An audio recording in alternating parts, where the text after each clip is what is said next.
দিতেন। নবীজি বলেছেন, জীবনে একবার হলেও তুমি নামাজটা পড়বে। এই হাদিসটি ইবনে মাজাহ শরীফের, তিরমিজি শরীফের এবং আবু দাউদ শরীফের 1297 নম্বর হাদিসের মধ্যে এই হাদিসটা বর্ণনা হয়েছে, এই নামাজের কথা। নবীজি তার চাচা আব্বাস রাদিয়াল্লাহু তাআলা আনহুকে ডাক দিয়ে বলছেন, চাচা, আমি আপনাকে এমন একটি নামাজের কথা বলছি, এই নামাজটা আপনি প্রতিদিন একবার হলেও আপনি আদায় করবেন। চাচা, যদি প্রতিদিন সম্ভব না হয়, অন্তত সপ্তাহে একবার হলেও আপনি নামাজটা পড়বেন। যদি সপ্তাহে সম্ভব না হয়, তাহলে আপনি মাসে অন্তত একবার এই নামাজটা আদায় করবেন।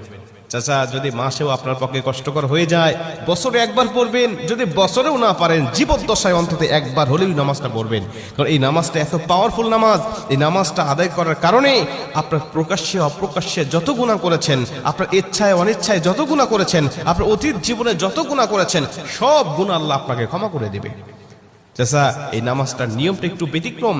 এই নামাজটাকে বলা হয় সালাতুত তাসবিহ। এই নামাজের মধ্যে অতিরিক্ত কিছু তাসবিহ পাঠ করতে হয়।